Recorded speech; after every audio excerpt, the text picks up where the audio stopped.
Hey, so today I think I'm going to talk about depression and friends. How throughout your life, if you not only depression, you battle personality disorders, you battle bipolar, any of these things, how it can affect friends, relationships, family. What does that look like with some people? I can tell you with me, in my 40s and dealing with this throughout life. 49 now. It's something, and when you become self-aware, like I have, about my issues, really, and what's been going on with me, especially in the last almost 5 years now, or 4.5 years, I guess, somewhere in that time frame, that you look back at your friendships and you start thinking, who was a real friend, who was not, what friendships were superficial, what people were fake. And at times in my life, I was living that way, not authentic. And we could talk about that authenticity. So if you realize that throughout your life you were not being authentic, well, it's likely, of course, you're going to draw in similar to what you are. So you're going to draw in inauthenticity to yourself through relationships and friends and people that are flawed. I mean, we're all flawed regardless, but people that are probably troubled themselves also have a lot of issues. You're going to draw in an equal vibration to that. You're going to draw in people on that frequency. And it's something I've realized through some, I should say, spiritual practice I've been through. That's taught me that sort of thing about frequency of what you draw into your life, vibration, things like that. So I don't have hardly anybody in my life now. And there's some reasons for that. It's not important how many people you have in your life. It's just not. It's quality. It's probably something you heard before. It can sound cliche, but it's true. It's once you start to come into understanding that you haven't been living in a genuine way and you're trying to do that, well, it's going to start eliminating stuff in your life. And you're not going to want the fakeness around you because it's annoying. It's an irritating thing. And it does make life harder in some ways. It has for me because workplaces have been full of these types of people. So you're trying to better your life and you're also realizing a lot of society is plagued uh, with people pleasers and plagued with people trying to fit in certain groups. There's a lot of trolls, a lot of people uh, that act like your friends and are not. So now, right now, in my life, with what I've been going through, I have my parents that live a few hours away from me. And yes, I had my ups and downs in my childhood, but now me and my parents have a much better relationship because we've been able to talk through things they did wrong and uh, come to understandings on more things that happened as I was growing up. And when I say my mom and dad, it's my stepdad that's been there since I was 12. And then I had two other stepfathers before that. My biological father was never there. So, give you a little bit of background on that. But I consider my stepfather today, of course, because he's been there the longest, that he's my dad. So I have them, and I did have an aunt and uncle that I saw from time to time, but they've both passed away. And other family, because of my chaotic upbringing, I never really, they were in and out of my life, and now I don't know any of them really. So other than that, then I had a friend. Well, yeah, we'll go ahead and talk about him. This is somebody I had, I'm not, this is somebody I am not talking to right now. Not to say we won't talk again, but my longest friend that I haven't been talking to in the last few months lives in California. I live in Tennessee, but we met when we were in our 20s, and we lived in Memphis, Tennessee. So now we live worlds apart, but the reason why I'm not talking to him now is because he downs my depression. He talks it down, acts like this type of thing don't exist. He'll give one-liners from people like Anthony Robbins and different self-help gurus. And I'm not downing all of these people's work. There are things you can learn from these people.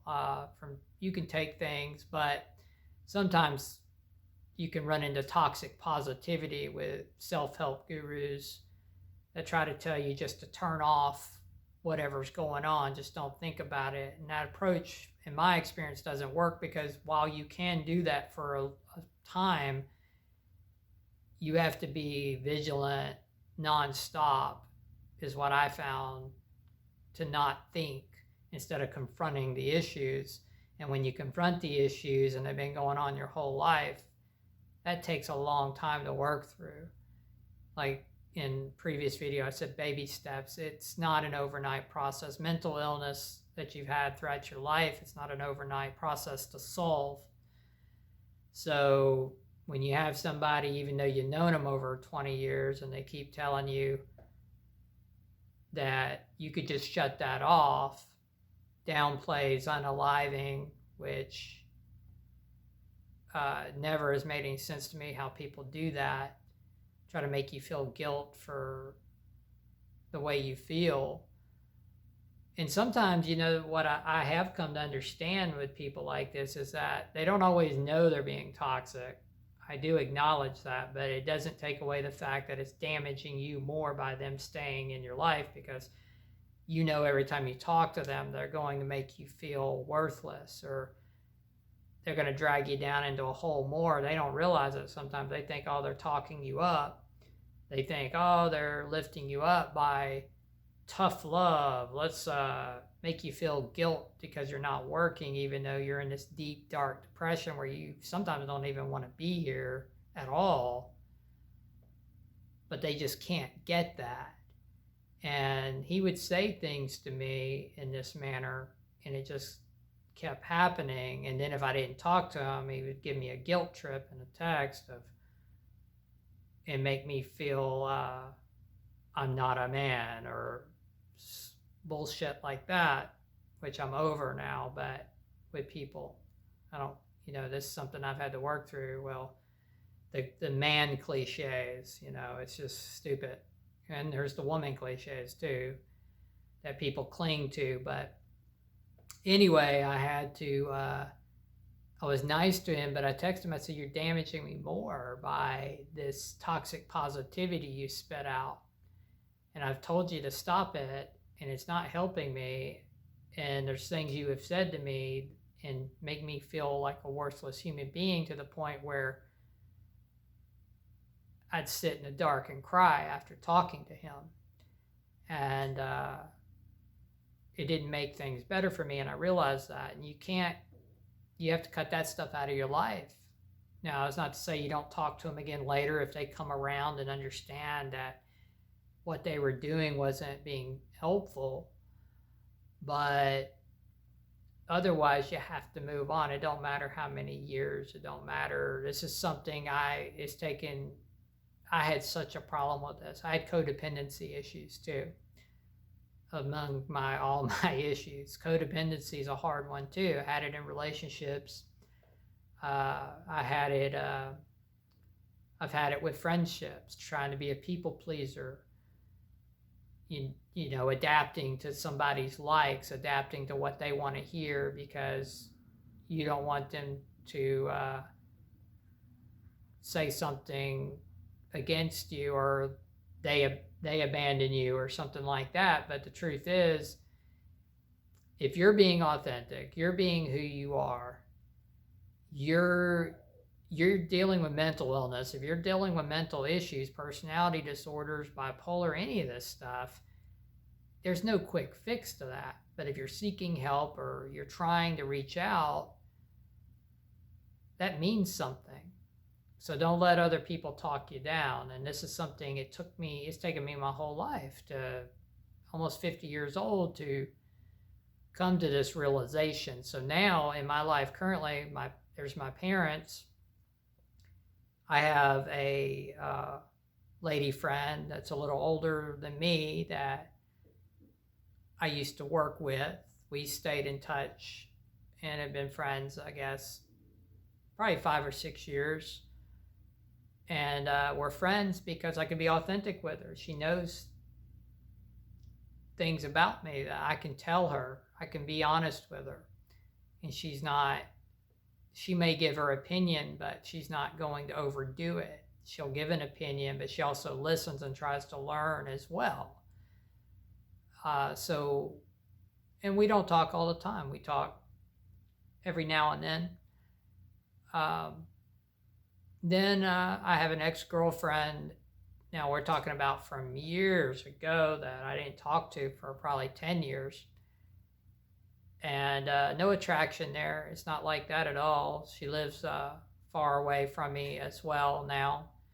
But we got back in touch and we just text because she also has issues of her own. She has mental things that are going on, and we're able to relate. But when I say ex-girlfriend, we're talking about when I was a teenager when we first met. So, but nowadays we're just texting buddies mostly, and are able to just kind of talk about life here and there. And it's not all the time either. Other than that, I've had a couple of people come in and out, but there's those two. And I have a friend overseas. So I do talk to a friend that's on the other side of the world. And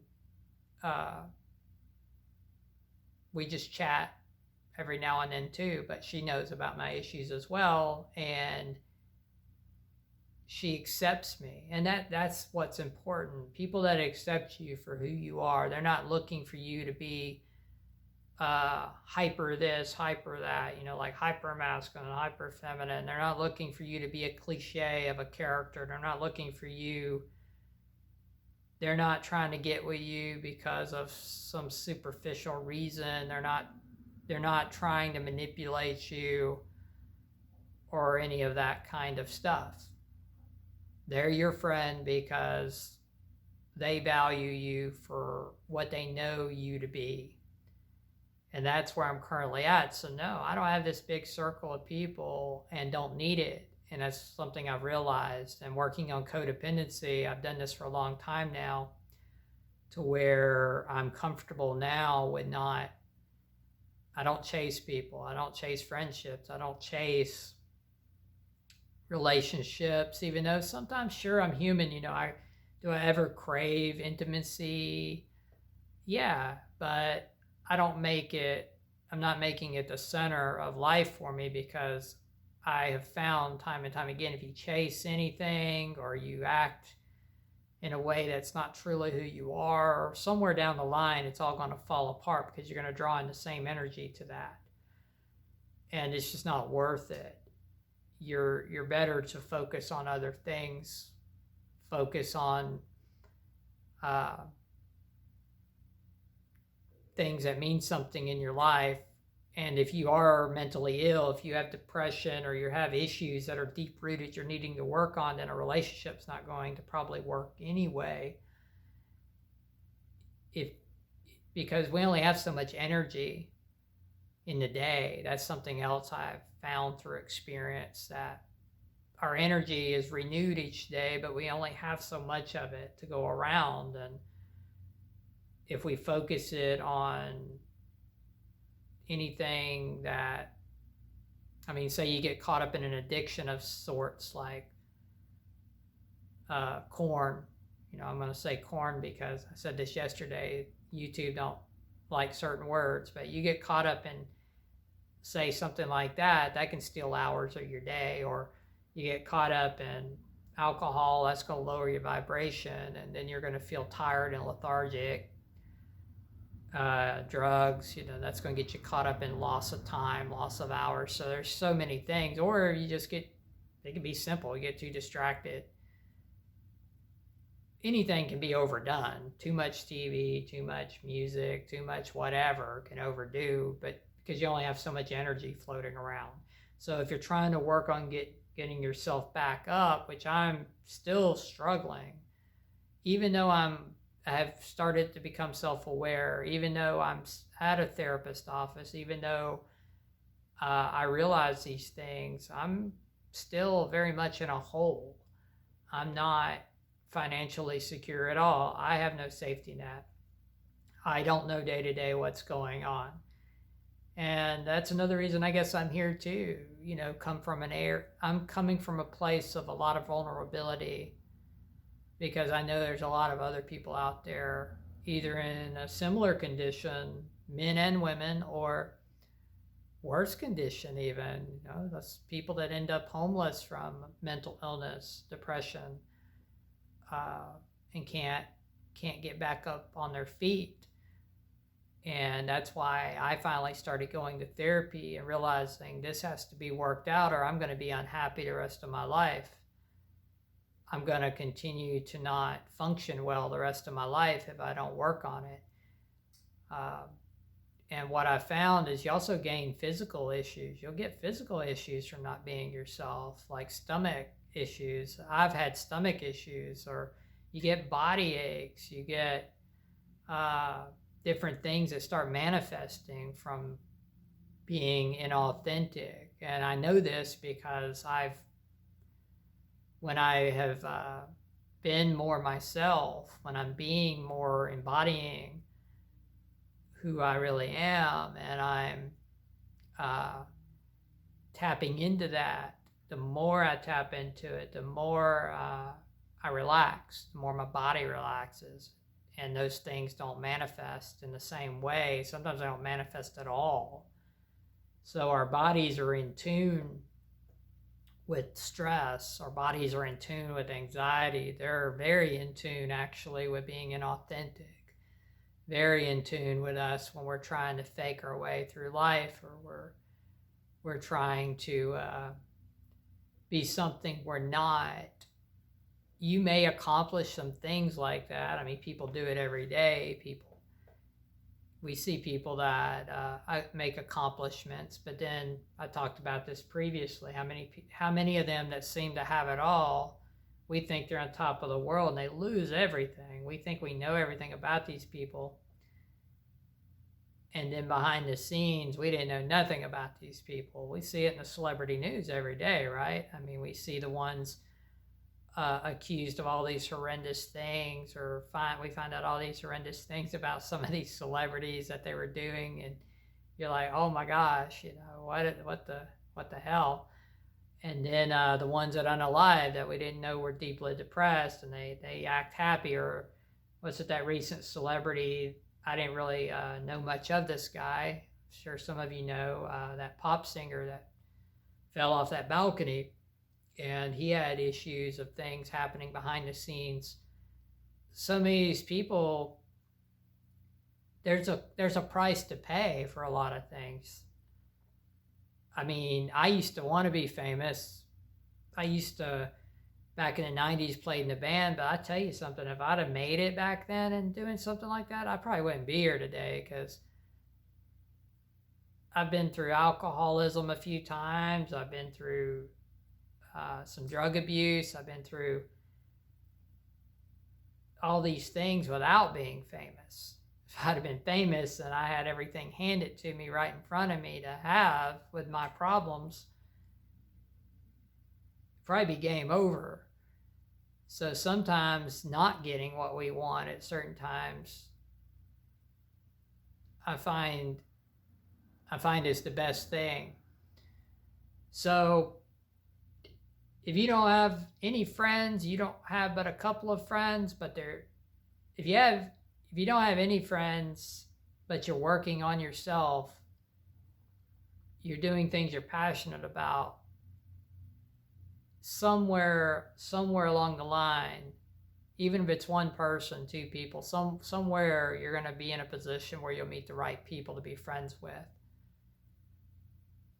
In relationships, it's the same thing. But I know for myself, I don't even know if I could be in another relationship. I'm not going to say it won't happen. Like I said, we all crave intimacy, but I know from my past experiences, the longest relationship I had was 5.5 years. Now, granted, I had a lot of issues, and I'm a different person from that person now because I'm being authentic to myself, but I still don't know that I'm made. I think some of us aren't made for relationships. So I want you to know that this is where you don't have to follow cliches. You don't have to follow societal norms if you don't want to. If it doesn't match your vibration of who you are, if it doesn't match what you're passionate about, don't let parents, don't let people, don't let everybody you're around tell you what to do.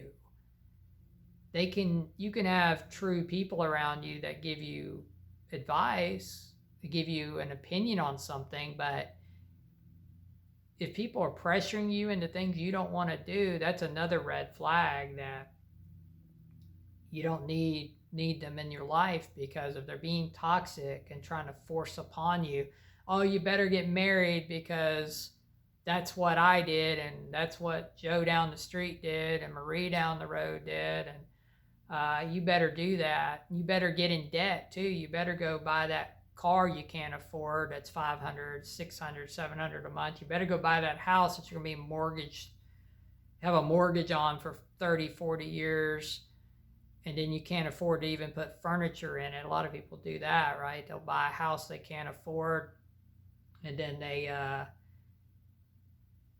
act like they're on top of everything, but then behind the scenes they can barely afford their life. There's that old story that's been going on forever, right? People in their cars. I worked with a guy one time that actually used to brag that he had 10 credit cards maxed out, and that he had this huge car payment, and he had all this stuff.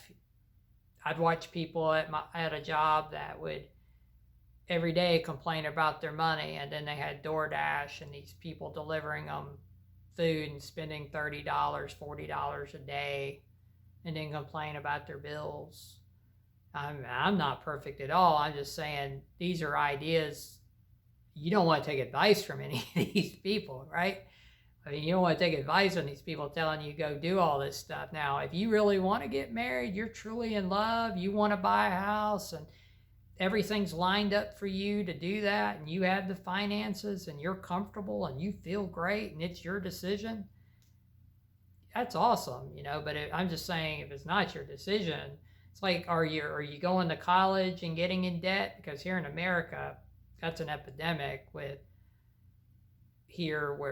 higher education, that you're going to go in debt at a lot of these colleges. So are you going because you're going for something you're passionate about, you truly want to do, or are you pressured into it? Just discern that. Are you doing this for you, or are you doing this for parents and family and other people? Are you practicing a religion because you're forced to? Now, if you like it and you love it and it brings peace to your life and it's something that adds value to yourself, then fine. But if it doesn't, why the hell would you do it? And I'm just saying, these are the hard questions I had to ask myself. And when you ask yourself these questions, you do come to the conclusion there are some people you will not be friends with anymore. People that will fall out of your life, people that you understand all of a sudden they're not lining up with you anymore. And you're better off for it when you realize that. You're saving yourself time and pain of knowing, okay, I'm not lining up with this person as a friend. I'm not lining up with this person in a relationship. So now I can move on. I can dedicate my time. I can dedicate my energy and my time elsewhere.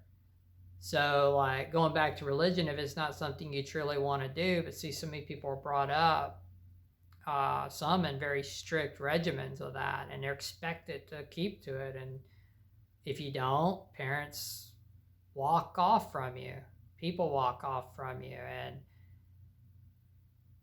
why would you want to deal with that? I mean, if people are going to leave your side over something like that, and they can't even, the reason I'm not against anyone believing in what they want to believe in, but I'm just saying from my point of view, why would you want to, if it's not your passion and they can't, it's basically a control mechanism at that point to try to make you do what they want you to do. How many people end up unhappy from that? People go to workplaces they don't want to go to. And I have struggled with that, because my experience, I talked about in the last video, my experience and what I've had to deal with has just been, it's shit. Now, I'm not saying I won't line up with something that'll be okay, but that was all. I had to alienate from people talking in the typical cliches about that sort of stuff too, about, well, that's just the way it is, and that's just life, and we all do it, so you got to do it. And maybe some people think there's merit to that. Yeah, we got to have money. I get that. We got to have certain things. But it can be very difficult to deal with the misery of some of these places where all the people you're running into are backbiting each other constantly, or fake to each other's faces constantly, or sleeping with the management, sleeping with each other, causing drama all through the workplace. And I'm not saying you can't have a relationship at work, but it's just, you'll go into these places and it'll be such trauma from it, with so many cases like that, that it makes a place unbearable. And if you're not on board with the drama, you're in a constant fight, you're in a constant battle, and you get burned out over. You can deal with it when you're younger sometimes. I mean, I was able to deal with it even with my depression to some level, mental illness. Well, I could deal with it for periods of time. I'd still quit jobs though, and I would end up somewhere else. But now I just got so burned out from it, and I still am having a hard time with it. So hopefully, I'll just say I'm hoping to find something I can bear to deal with, and still trying to find a passion. That's another thing for myself. Sometimes it can be hard for us to find what we're truly passionate about. I guess public speaking is something I used to do, so I'm on here talking to whoever wants to listen. So that's, I guess, what I'd have to say a lot about my experience anyway with friends. There's so many people come in and out of my life. Guys, I can't even remember them all. And people I thought, it's so weird. You look back on your life when you're my age, I'm 49, you look back and you think, man, there's so many people you thought were going to be around later in life. And no, no. So many people, and you wouldn't want them to be. Once you start to self-realize some things, you wouldn't want them to be. Older relationships, different things, you'd be like, oh, well, that was a whole different time, a whole different world. And as I've said before, it seemed like a different life for me. It seems like sometimes I hadn't even lived back in the 90s, or a child in the 80s. It seems surreal to me now. And people I was friends with, well, a few of them have passed away. One unalived, and a couple of them just from different things that happen in life. So you look back and you think, wow. I mean, I had friends at workplaces before there was a workplace I was at where I did fit into the toxic culture, and I drank a lot though, because I fit into the toxic culture, and I drank all the time and partied a lot, and it didn't turn out well. I almost passed away a couple of times because of my drinking. Just to give you an idea, one time I didn't want to drink because I was taking over-the-counter drugs I was addicted to. I used to work out a lot, bodybuild, and take all these stimulants. What did these so-called friends do? Oh, come on, you're just a wuss, whatever, drink. So I'm drinking on top of these drugs. What did I do? I blacked out, and I became violent, apparently. I don't remember a lot of what I did. And they end up leaving, and I pass out. Could have not woke up. I just wake up in the floor. This happened another time. We're all out drinking. We're all drunk behind the wheel. Somehow they get me back to my place. One of the guys drags me in my place, drops me in the floor because he's messed up. They leave. I blacked out, and luckily I woke up. It's just an idea. You think these people are your friends, they're all messed up because you're on the same vibration with that. So maybe that's something else I'll talk about in the future too. When I start realizing, when you're on the same wavelength or vibration or frequency with people, that can also alter your life dramatically. But I guess I'm gonna go for now, and like I said, I don't think I'm gonna have any official way to end these videos, but I'll talk to you all on another day or another time. Bye.